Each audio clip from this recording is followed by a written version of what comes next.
պայմաններ են։ Այն պարագայում, երբ ուժեղ Հայաստան կուսակցության նախագահ հանդիսանում է Սամվել Կարապետյանը, այն պարագայում, որ 7 ամիս գտնվելով քրեակատարողական հիմնարկում կալանքի պայմաններում, այնուհետև դրան շարունակող ժամանակահատվածում տնային կալանքի պայմաններում, գեթ 1 ոչ պատշաճ վարքագծի ռիսկ նույնիսկ չի արձանագրվել։ Այս ամենի տեսանկյունից, որը կարող է լինել ժողովրդավարության տեսանկյունից, եվրոպական մշակույթի տեսանկյունից, ողջամիտ է, որ Սամվել Կարապետյանը լինի տնային կալանքի պայմաններում։ Դրա պատասխանն էլ կա։ Դա կոչվում է վախ,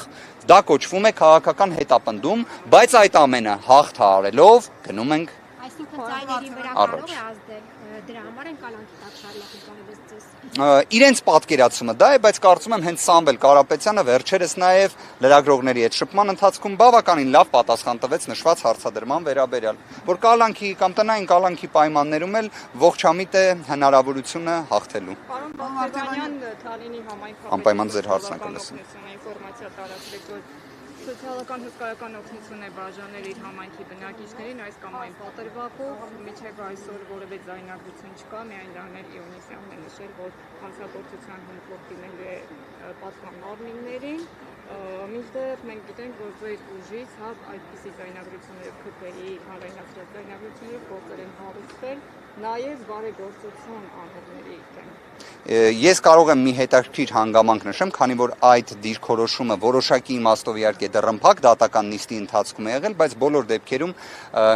ինքս իմ խոսքը երևի թե կարող եմ հանրային դարձնել։ Դիրքորոշումը հետևյալն էր, որ 2026 թվականի փետրվարի 7-ին հաջորդած ժամանակահատվածը, երբ նախագահի հրամանագիրն էր ընդունվել ընտրությունների վերաբերյալ, չպետք է այդպես կատեգորիկ մեկնաբանվի բարեգործության արգելքի սահմանափակումների տեսանկյունից, բայց ինձ հակադարձել են թե քննիչները, թե դատարանները, առ այն, որ այն պետք է լինի կատեգորիկ։ Հիմա ես իսկապես օրինակ շատ կուզեի Թալինի համայնքի ղեկավարի գործողությունների վերաբերյալ Civic AM-ի մեր գործընկերը իր դիրքորոշումը արտահայտեր։ Օրինակ այդ թվում արդյոք հաղորդում հանցագործության մասին ներկայացնելու են թե ոչ, որովհետև ես հիշում եմ, որ Civic AM-ը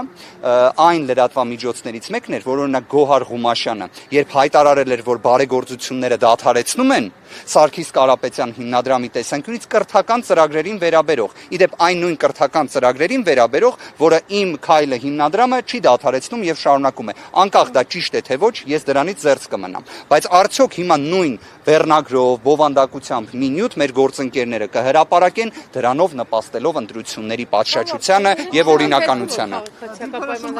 Իդեպ ես նույնիսկ տեսել եմ, որ 3 նշված պաշտոնատար անձը նույնիսկ պարզ տեքստով ձևակերպել է, որ այո, անում է համապատասխան նպաստների օժանդակության տրամադրումը եւ շարունակելու է դրա իրականացումը։ Բայց բոլոր դեպքերում ես չեմ տեսել ոչ մի ձայնագրություն հակակոռուպցիոն կոմիտեի կողմից, ես չեմ տեսել որևէ մի ձերբակալում, ես չեմ տեսել որևէ մի խիստ տոնայնությամբ մի տեսանյութ։ Պարոն Արտեղանյան, դուք փաստաբան եք, շատ լավ գիտեք, որ դրանով պետք է զբաղվեն իրավապահները, եթե հանցակազմ կգտնեն, կզբաղվեն, կտեսնենք։ Բայց Գոհար Ղումաշյանի դեպքում դուք այդ նույն պարիտետը չէիք պահպանում, օրինակ իր վերաբերյալ նման նյութ հրապարակել եք։ Կար արդեն հակակոռուպցիոն կոմիտեի։ Նախքան դա, կներեք, նախքան բոլոր դեպքերում դուք հայտարարում եք, որ ուժեղ եք, վստահ եք, որ հաղթելու եք ամենօրյա ռեժիմով, տեսնում ենք այդ ընտրակաշառքների, այդ շքերթը կարելի է ասել։ Թալինի համայնքի ղեկավարի հետ եք, հա, կներեք։ Հայաստանի ներկայացուցիչների մասով եմ ասում, արդյոք անմեղության կանխավարկածն է հարգելով, վստահ եմ դուք դա եք ուզում ասել։ Դե մեղադրանքի մասին է խոսքը։ Չէ, ես դատախազի գործ։ Չէ, անմեղության կանխավարկածը հարգենք բոլոր մեր գործընկերներին։ Այդ թվում հարգելով, այդ թվում այո բոլորի։ Ամեն դեպքում մտավախություն չունեք, որ չեք հաղթելու այդ պատճառով են այդ գործընթացները տեղի ունենում։ Գիտեք, անկեղծորեն եմ ասում, ես դեռևս չեմ կարողանում գտնել պատասխանը, թե ինչի համար է այդ աստիճան անմեղության կանխավարկածը հենց այս էլեկտորալ շրջանում նսեմացվում։ Տեսեք, քրեական գործեր կարող են հարուցվել։ Ցանկացած ընտրակաշառքի հետ կապված որևէ մի վարքագիծ դատապարտելի է, անընդունելի է եւ այլն։ Բայց այստեղ շատ կարեւոր է, որ իսկապես ընտրական գործընթացի հավասարության, օրինականության տեսանկյունից մենք խնդիրներ չարձանագրենք։ Տեսեք, դուք օրինակ վկայակոչում եք այն քրեական վարույթները, որոնք հակակոռուպցիոն կոմիտեի կողմից հարուցվում են, դրանց մի մասը, ուղիղ եմ ուզում ասել, նույնիսկ հիմնավոր կասկածի ապացուցման շեմը չի հաղթարել։ Մի մասով կան ինտենսիվ խափանման միջոցներ, որոնք կիրառված են, բայց մեկ ընդհանրություն կա։ Դրանք բոլորը անմեղության կանխավարկածի պատնեշը չեն հաղթահարել, բայց մյուս կողմից օրինակ ես չեմ տեսնում համանման փութաջանություն վերաբերմունքի տեսանկյունից, երբ իսկապես Սամվել Կարապետյանը պարզ չի ինչի համար դեռևս գտնվում է տնային կալանքի պայմաններում, ինչը համարժեք է կալանքին։ Ես այ հակառակից եմ ուզում հարցադրումը ներկայացնել։ Ոնց կարող է սա լինել ողջամիտ Հայաստանի Հանրապետությունում։ Այսինքն 10 ամսից ավելի տևող քրեական վարույթ, պարզ չէ ինչի համար, պարզ չէ ընդհանրապես հանուն ինչի, բացառությամբ նրանից, որ այո կա քաղաքական հետապնդման վճռական կամքը։ Դուք իդեպ դատական նիստին որոշակիորեն ներկա եք նաև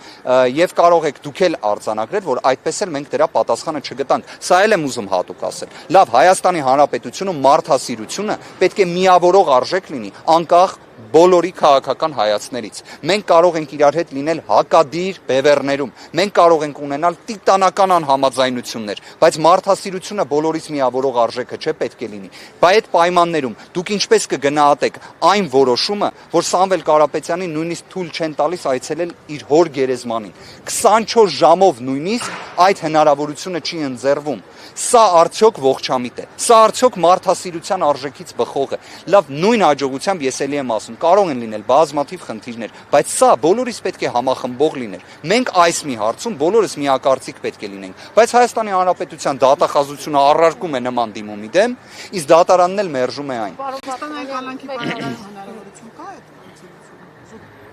Իրականում փորձը կա դրա, ես կարող եմ նույնիսկ հիշատակել զարմանալիորեն դատավոր Ֆարխոյան Կարենի որոշումը, որի շրջանակներում օրինակ պարոն Ռոստոմյանին տնային կալանքը որպես խափանման միջոց երբ կիրառվել էր, թույլատրվել էր եռաբլուր այցը շաբաթը 1 անգամ։ Այսինքն նման պրակտիկա եւս ունենք, դատական նիստի ընթացքում նաեւ դատական գործեր էին վկայակոչվել դրա վերաբերյալ։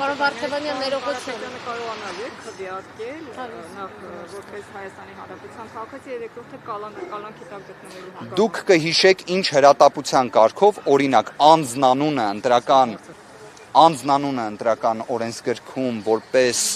այսպես ասած մի ծայրահեղ վտանգավոր երևույթ օգտագործելու տեսանկյունից ընտրական օրենսգրքում կուսակցությունների մասին օրենքում համապատասխան փոփոխություններ կատարվեցին 24 ժամից պակաս ժամկետում, այսինքն այդ աստիճան հրատապությամբ, հույժ հրատապությամբ։ Բայց օրինակ տնային կալանքի ներքո գտնվող անձանց քվեարկելու իրավունքի հետ կապված որևէ կառուցակարգ մինչ օրս չկա։ Հիմա հարց է առաջանում, որ մեկն էր ավելի կարևոր, չէ՞ իրավունքի տեսանկյունից։ Իհարկե տնային կալանքի ներքո գտնվող անձանց ընտրելու իրավունքի ապահովումը, բայց դա ստորադասվել է, բայց ամեն ինչ արվեց, որ ուժեղ Հայաստան կուսակցությունների դաշինք Սամվել Կարապետյանի հետ հանգարց չօգտագործվի։ Քավլիցի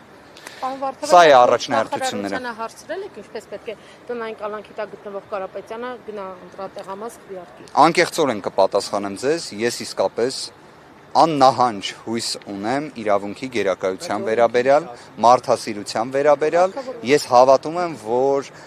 մայիս ամսվա ընթացքում Սամվել Կարապետյանի նկատմամբ կիրառված ակնհայտ ապօրինի տնային կալանքը որպես խափանման միջոց պետք է վերացվի։ Մի հանգամանք նշեմ։ Այսօր արձանագրվեց, որ ուժեղ Հայաստան կուսակցությունների դաշինքը այլևս մասնակցում է ընտրություններին։ Ուժեղ Հայաստան կուսակցության նախագահ Սամվել Կարապետյանն է։ Արդյոք կուսակցության նախագահը պետք է հնարավորություն չունենա մասնակցելու քարոզարշավին։ Երբ մենք ներկայացնում էինք մեր դիրքորոշումը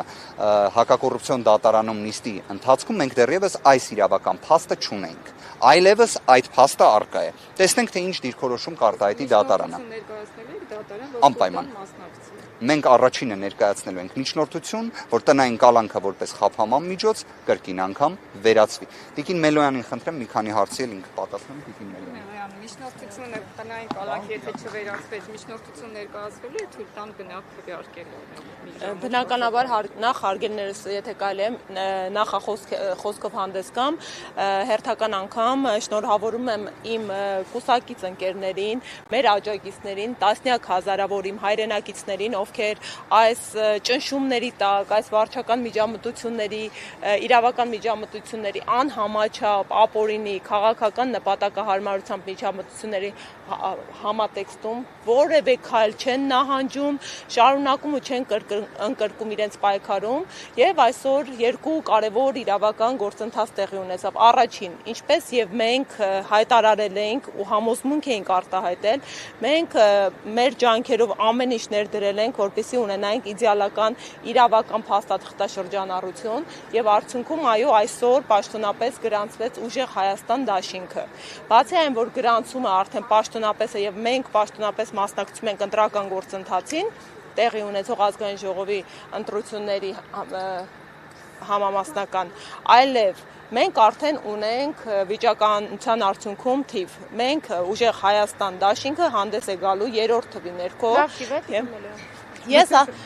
իհարկե ես կարծում եմ անգամ քանի որ մեր քաղաքական ուժի պարագայում ամեն ինչ պատահական չէ, ինչու ոչ Աստծո նախախնամություն է առկա գործընթացներում եւ հենց մեր գործընթացն էլ մեր առաջնորդի, առաջնորդի հետ կապված քաղաքական հետապնդումները ուղղակիորեն եկեղեցով են աղերսված, պատահական չէր նաեւ այս թիվը, այո, հենց Աստծո Սուրբ Երրորդությունն է խորհրդանշում, հաջողակ թիվ է եւ մենք համոզված ենք, որ հաղթական մեկնարկը տրված է այս աստիճանների վրայից ու մեր քաղաքացիների կամքը ամեն ինչ անելու ենք, որ ապահով տեղ հասցվի այս արհեստական միջամտությունները, որոնք միտում ունեն վախի մթնոլորտ ձևավորելու, մարդկանց վրա հոգեպես ներազդելու հակառակ էֆեկտ են անում, մարդիկ ավելի են վրդովում, մարդիկ ավելի համարձակ են դառնում իրենց պայքարի ծիրում եւ մենք կտեսնենք հունիսի 7-ի արդյունքում մարդկանց կամարտահայտության արդյունքը այնուամենայնիվ, ինչպես պարոն Վարդևանյանը արդարացիորեն նշեց, մենք այս պայդրությամբ այն քաղաքական ուժն ենք, որի նկատմամբ ընտրական գործընթացի հավասարության սկզբունքը բացահայտ կերպով խախտված է, այդ մասին նաև արդեն թե բացահայտ, թե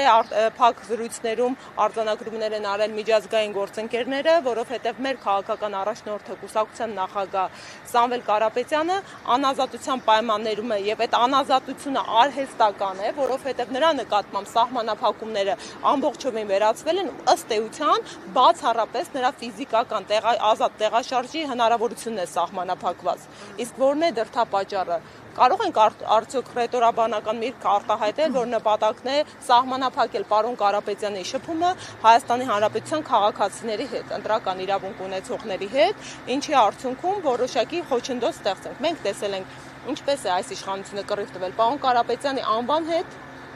հատուկ անվանական օրենք ընդունելով մեկօրյա ժամկետում հակաիրավական ու ժողովրդավարության չափորոշիչներ նախատեսող բոլոր ընթացակարգերը խախտելով։ Մենք տեսել ենք ինչպես է այս իշխանությունը կռիվ տվել պարոն Կարապետյանի նկարների հետ ու մենք արդեն շուրջ հեսա 1 տարին կբոլորի ինչպես է այս իշխանությունը կռիվ տալիս պարոն Կարապետյանի ազատության ու նրա ազատության հետևանքների հետ։ Այնուամենայնիվ ես եւս շարունակում եմ լիահույս մնալ, որ իրավունքը ի վերջո գերակայելու է եւ պարոն Կարապետյանը հնարավորություն է ունենալու մասնակցելու ընտրական գործընթացին։ Տիկին Մելոյան, այստեղ արհեստական միջամտություններ նկատի ունեք այդ շտկումները ներկայացված, որ այլ ուժերի դեպքում են։ Ինչ բնույթի շտկում։ Մենք են քաղաքական ուժից ենք եղել, որը փաստաթղթերի հետ կապված խնդիր չի ունեցել եւ որը եթե կհիշեք 48 ժամ էր տրված, մենք այդ ցանկում ներկա չենք գտել։ Ինչ նկատի ունեք շտկումները։ Չէ, այդ մեր հետ փոխկապակցված չի եղել, բարի շնորհակալ։ Բնականաբար մենք Merci շատ։ Քեզ զորով քիչ կրակ։